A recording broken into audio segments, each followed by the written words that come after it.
예, 이 아침 일찍 시간 내주셔서 감사합니다. 이 새누리당의 대통령 경선 후보로 나온 임태희입니다.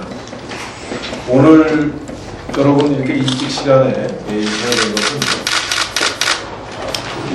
처음 우리 충청북도를 제가 대선 경선 참여를 공식화하고 나서 처음입니다. 그래서 여러분들께 좀 상견례로 이런 시간을 갖고 여러분들께 신고드리러 왔습니다.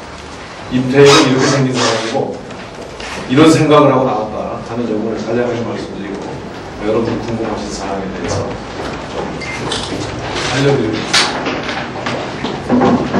먼저 출마에 여러 가지 제가 가르치는 가던 조금 있다가 자료로서 대신해서 자료로 발표드리고 간략하게 말씀드리면 지금 대한민국은 대개조를 필요합니다.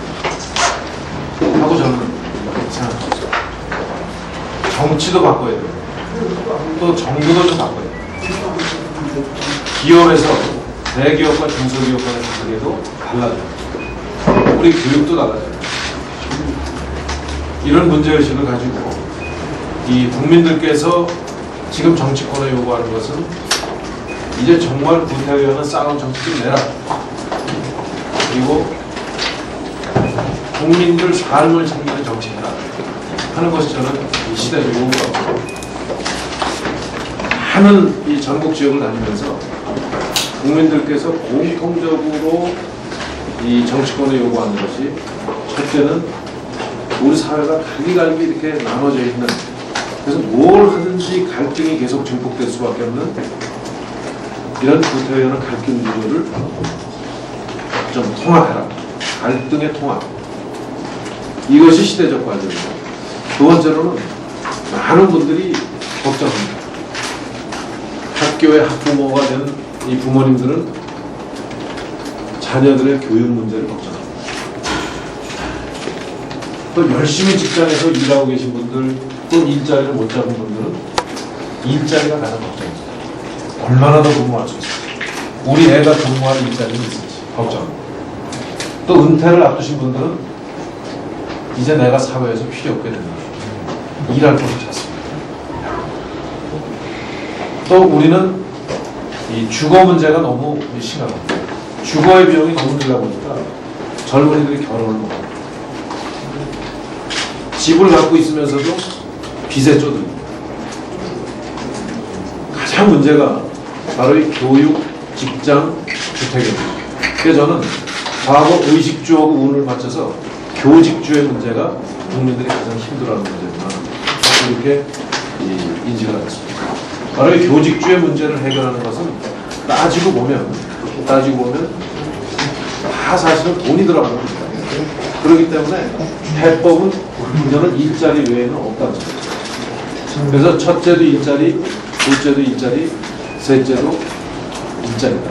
저는 이 시대적 과제를 그렇게 전환을 느끼고 있습니다. 그래서 아까 말씀드린 갈등 통합과 일자리 문제를 해결하는 대통령, 저는 이 시대가 필요로 한다고 생각하고 그 일에는 제가 적임자라고 생각해서 출마를 하게 되었습니다. 두 번째로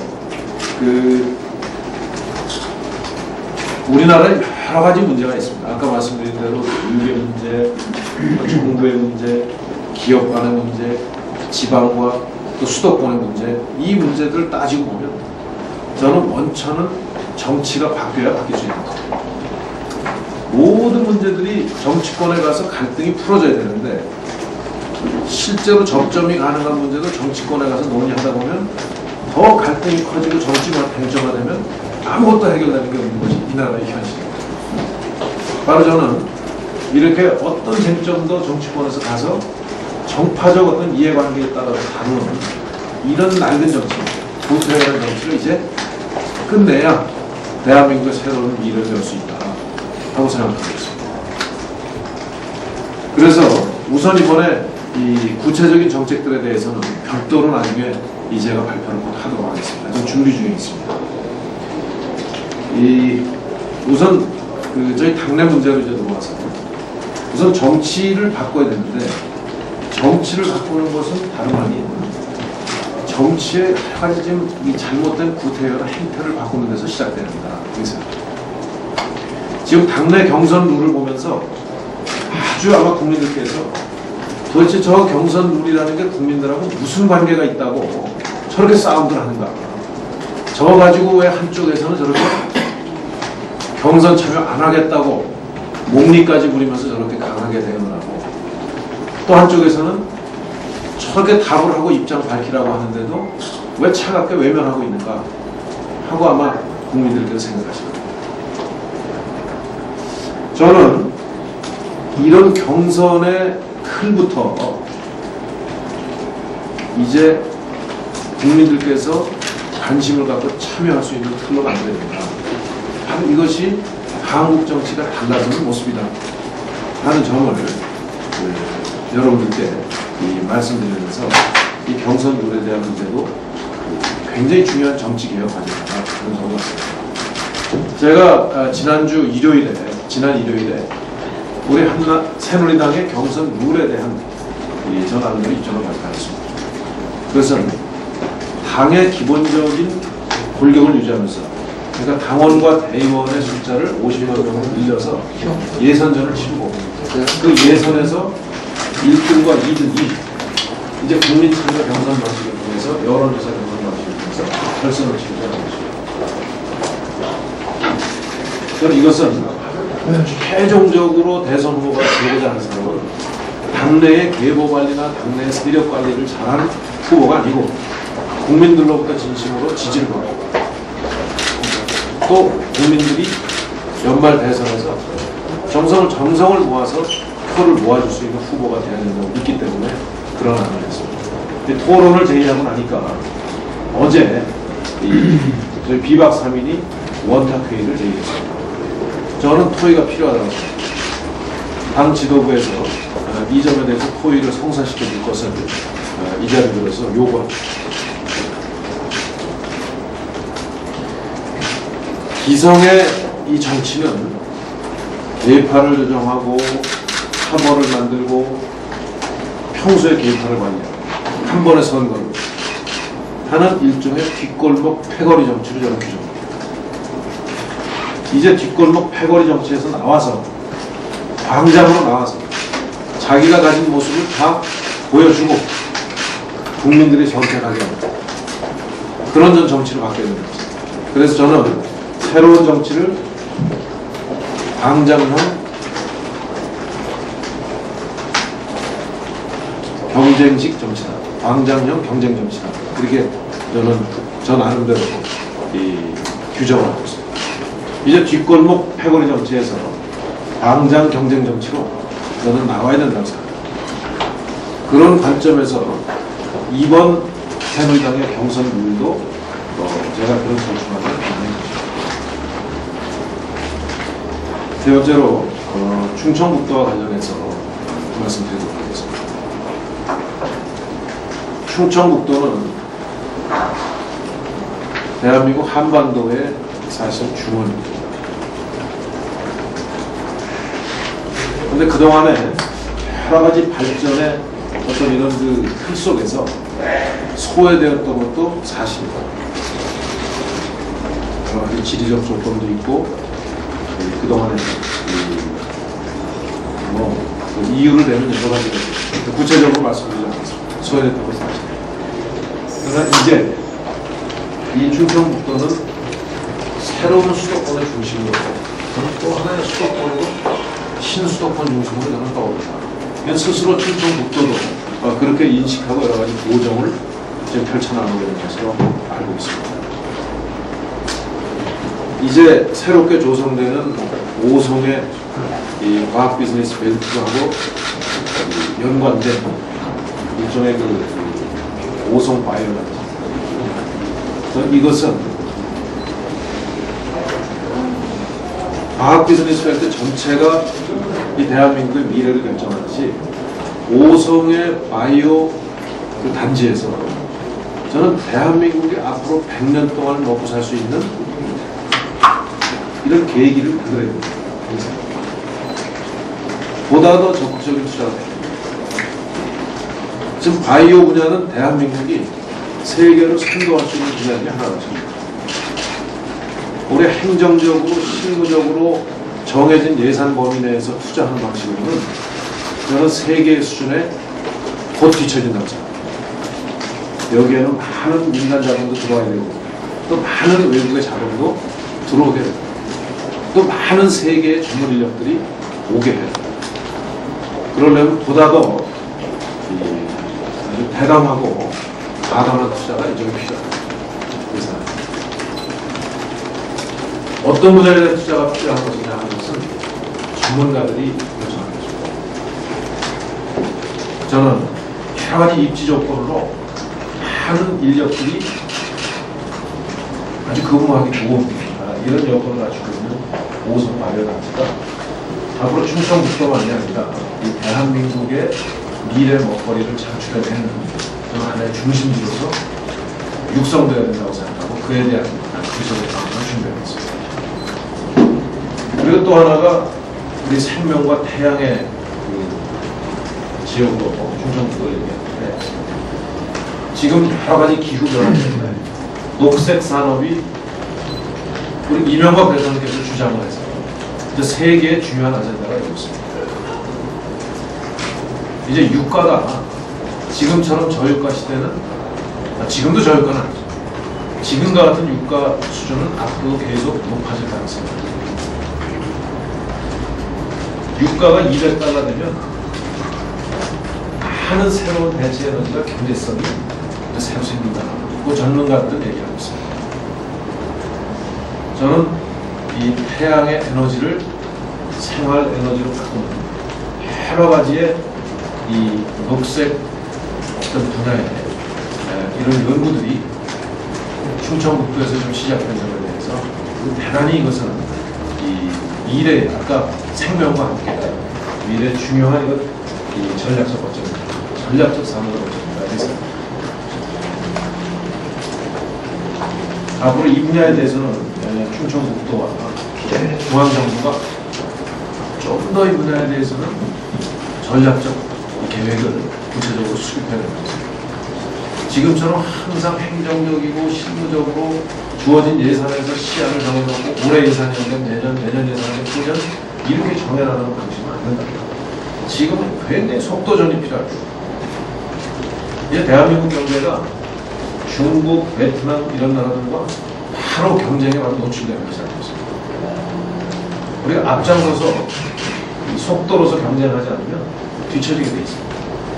그런 면에서 생명, 태양에너지 이용하는 이 문제는 저는 대한민국의 미래를 위해서 다른 어떤 나라보다도 우리가 선점해서 나가야 되고 또 그럴 수 있는 저는 자신감이 있는 분야라고 생각합니다.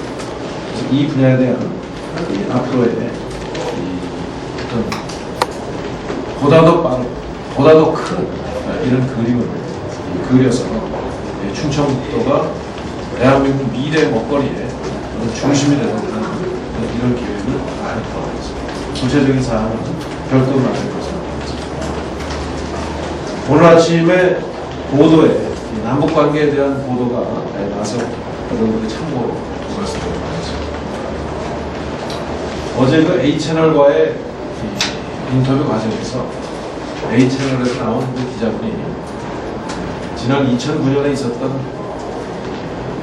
저와 김양건 북한의 통일연설부장과의 그 회동 사실에 대해서 너무나 구체적이고 자세한 내용을 확인하고자 저희가 질문했습니다. 제가 그 내용에 대해서 그동안에는 그냥 제가 대응치 않고 있었는데 어제는 그러지 않을 수 없는 거였습니다. 그래서 싱가포르에서 북측과 만난 것이 사실이다 하고 제가 이제 설명을 했습니다. 저는 이렇게 생각합니다. 대한민국은 지금 여러 가지 발전의 모델도 이제 상당히 한계가 옵니다. 왜? 우리 대한민국은 배나 비행기를 이용하지 않으면 해외로 갈 수 없는 섬나라입니다. 사실상 섬나라입니다. 바로 이 섬나라를 극복하는 방안이 남북 문제입니다. 우리가 북한에 대해서 분명한 원칙을 지키고 북한이 더 이상 문제 국가가 아니고 이제 정상적인 국가로 세계 국가의 대열로 가보도록 하는 것. 저는 이것은 북한을 위해서도 필요하고 우리 남을 위해서도 더더욱 필요한 겁니다. 지금 우리 남쪽 간의 여러 가지 발전의 모델은 남북한 간의 하나된 한반도의 새로운 협력 모델로 나갈 때 저는 우리가 가지고 있는 한계를 극복하면서 북한도 실질적으로 남북 간의 이질감과 격차를 줄일 수 있는 저는 가장 실용적인 방법이라고 생각하고 있습니다. 그래서 우선 지난번 회의에서 남북 간의 인도적인 문제부터 한번 털어보자 하는 것이 그 회담의 핵심적인 의지였습니다. 그래서 6.25 전사자들에 대해서 유해 발굴을 공동으로 하자 하는 것이 의제로 나왔습니다. 거의 의견의 일치를 보았습니다. 또 이산 가족에 대해서 3사 확인과 상호간에 이제 1년에 이벤트식으로 만나는 것이 아니라 정례화하든지 혹은 상시화하든지 이렇게 해서 우리가 남북 간에 실무적으로 그런 문제를 보다 더 아주 실질적으로 효과적으로 추진할 수 있는 기구도 마련해보자 하는 얘기까지도 의견이 있었습니다. 6.25 때 북한에서는 국군포로라는 말을 이용하지 않습니다. 쓰지 않습니다. 6.25 이후에 서로 연락이 두절됩니다. 이런 배웠습니다. 그래서 우리는 국군포로, 국군포로라는 납북자들에 대해서도 사실은 생사 확인과 서로의 서신 교환과 저는 가능하다면 앞에 이산 가족과 함께 고향만 보는 이것이 필요하다고 생각했습니다. 그래서 만약에 그러한 것들이 이루어지면 그에 상응해서 우리가 북에 대해서 식량을 비롯한 여러 가지 인도적 어떤 지원을 좀 과감하게 할 필요가 있다. 그것이 실질적으로 북한 주민들로 하여금 우리 남쪽과의 이질감을 줄이고 격차를 줄이는데 실질적 방법이다. 이렇게 해서 인도적인 조치와 인도적인 지원의 상호주의 이 원칙을 그래서 한국형 프라이 컴프라우제가 그 원칙을 그런 원칙을 가지고 북한을 설득하고 북과 의견에 어떤 작품을 도와주는 게 사실입니다. 제가 이렇게 한 것은 저는 이제 남북한 간의 그 문제는 물론 원칙적으로 대한민국의 정체성 어떤 우리가 가지고 있는 이 원칙을 포기해서는 안 됩니다. 그러나 북한에 살고 있는 우리 주민들에게 이제 더 이상 인본주의적 관점에서 이들의 고통을 덜어줄 수 있는 방법이 이제 강구됩니다. 남북한 간의 이 점은 저는 굉장히 쉽게 접근할 수 있는 의제라고 생각하고 있습니다. 저는 지금이라도 아마 이 문제는 진전시킬 수 있으면 진전시키는 것이 남북관계 미래를 위해 좀 바랍니다. 지금 북한의 젊은이들이 영양이 부족해서 이 체수가 신체 체수가 우리 남쪽의 젊은이들에 비해서 현저하게 떨어집니다. 제가 이 비공식적으로 조사한 어떤 분의 얘기를 들어보니까 이건 뭐 공식 통계가 없으니까 그러니까 평균적으로 20대 남성들의 키 차이가 10cm 정도 됩니다. 아마 평균 수명은 한 15년 차이가 날 것이라고 생각합니다. 그러니까 더더욱이 지금 이 마음이 안타까운 거는 그 어린아이들이 그 영양이 충분치 못해가지고 두뇌 발달에도 영향을 미치고 있다 하는 지적입니다. 저는 이 문제를 보면서 남북관계도 사람이 중심이 됩니다. 이 사람의 문제를 그냥 두고 앞으로 먼 훗날에 남북관계가 개선됐을 때 다 우리가 함께 살아가야 될 국민 그 국민들이 그렇게 됐을 때 우리가 남쪽은 과연 무엇을 위해서 노력했는가 하는 역사적 질문을 좀 받을 수 있다고 생각합니다. 바로 그런 역사 인식을 가지고 보면 남북한 관계에서 인도적 교류는 적극적으로 지금 추진되는 겁니다. 근데 여러 가지 그 뒤에 이제 천안함, 연평도 여러 가지 그 정치적 어떤 이런 그 이유로 인해서 제가 추진해오던 남북 관계가 더 이상 개선되지 못하고 여러 가지 그 장애에 부딪혀서 굉장히 좀 안타까운 이런 현실 속에서 제가 실장으로 수행하고 나왔습니다. 그러나 이 남북 문제도 조금 말씀을 드리지만 남북 문제도 지금과 같이 갈등이 아주 고착화되어 있는 구조에서 남북 문제도 적극적으로 풀어가는데 한계가 있다. 왜? 조금만 강하게 나가면 한쪽에서는 전쟁 세력이라고 합니다.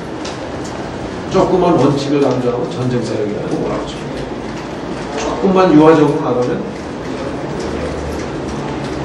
퍼주기 하느냐고 묻습니다. 종북주의자니 빨갱이라는 말을 서슴없이 칩니다. 제가 이 발표하고 나니까 지금 트위터나 이제 SNS 쪽에 보면 종북 좌파 빨갱이로 제가 올리고 있습니다. 저는 한 번도 대한민국의 이런 가치와 대한민국의 이 자유대한민국의 어떤 그 정체성에 대해서 단 한 번도 제가 의심을 가져본 적이 없습니다. 그건 정말 종교처럼 믿고 있는 사람이에요. 제가 과거에 대통령 실장 시절에 천안함 연평도 사건이 일어나면서 너무 남북관계가 경색돼서 제가 민주평통 무슨 행사에 대통령이 참석하시는데 남북관계가 더 이상 천안함 연평도에 머물러서는 안 됩니다. 앞으로 나가야 합니다. 딱 요 문구야. 더 이상 천안함 연평도에 머물러서는 안 됩니다. 앞으로 나가야 합니다. 이 문구를 그때 썼는데 그거 쓰고 나서 그때 인터넷에 지금도 어디 그 기록이 남아있어요. 이명박 대통령께서 저런 저런 사람을 옆에 두고 있으니까 이게 안 된다. 지금 얘기하는 종북주의자 비슷하게 모인 거죠. 우리 현실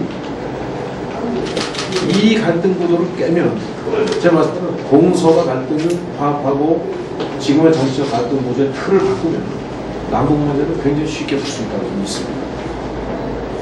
그래서 제가 한국은 우리의 문제는 정치에서 시작합니다. 그래서 정치를 바꿔야 모든 나라의 틀을 새롭게 바꿀 수 있다. 이렇게 저는 믿고 이번에 대통령 선거에 나섰습니다. 감사합니다.